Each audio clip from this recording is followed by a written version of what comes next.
बिहार में आंधी पानी ठनके का कहर। आकाशीय बिजली ने ली 80 लोगों की जान। भारी बारिश वज्रपात का अलर्ट जारी। बिहार में आसमान से आफत बरसी है। केवल बारिश ही नहीं, आकाशीय बिजली ने बिहार के कई जिलों में मातम पसरा दिया है। बिहार में आकाशीय बिजली गिरने की वजह से अब तक 80 लोगों की जानें चली गई। यह आंकड़ा बीते वक्त के हिसाब से बढ़ता ही जा रहा है।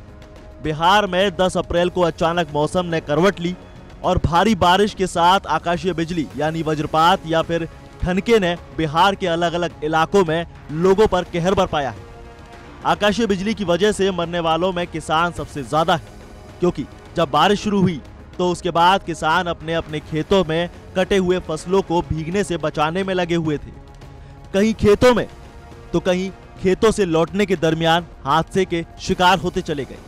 वहीं इसी वजह से कई घरों की दीवार के गिरने और पेड़ के गिरने की भी खबरें हैं। आकाशीय बिजली गिरने का नुकसान सबसे ज्यादा नालंदा में हुआ है, क्योंकि केवल नालंदा में ही 22 लोगों की जान जा चुकी है। जिलेवार बात करें तो नालंदा में 22, पटना में 4, भोजपुर में 4, सीवान में 4, गया में 4, गोपालगंज में 3, जमुई में 3, मुजफ्फरपुर में 2, सारण में 2, अरवल में 2 और जहानाबाद में भी 2 लोग मारे गए। बेगूसराय, दरभंगा, सहरसा, कटिहार, मुंगेर, मधेपुरा, नवादा, भागलपुर और अररिया में एक एक लोगों की जान चली गई। वहीं बिहार के सीएम नीतीश कुमार कुदरत की इस मार से बेहद आहत है।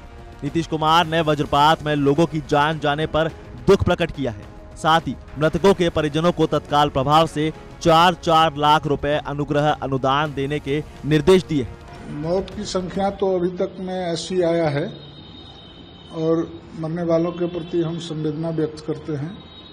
और सरकार जो मरने वाले जो लोग हैं, माननीय मुख्यमंत्री ने घोषणा भी किया हुआ है, तो उनको जो है 4-4 लाख रुपया हम लोग सबको दे रहे हैं।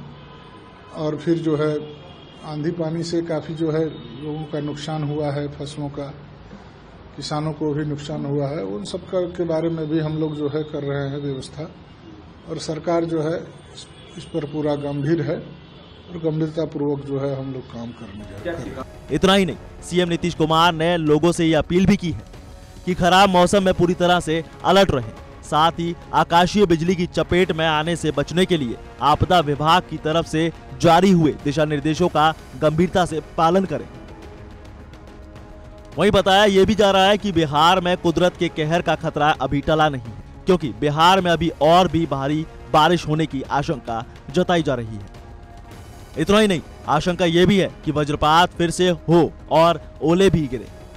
बहरहाल बिहार के लोगों को वाकई सावधान रहने की जरूरत है, क्योंकि गुरुवार को वज्रपात ने 80 लोगों की ही जान ली।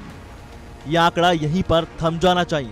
इसके लिए लोगों को खुद का बचाव तो करना ही होगा, क्योंकि कुदरत के कहर के आगे ना तो सरकार की चलती है और ना ही किसी और की। अगर आप बिहार से हैं और उन जिलों से ताल्लुक रखते हैं जहां वज्रपात से हालात बदहाल हैं, तो कमेंट बॉक्स में वहां की स्थिति के बारे में जरूर लिखें। इस खबर में बस इतना ही। ज्यादा अपडेट्स के लिए बने रहिए वन इंडिया हिंदी के साथ।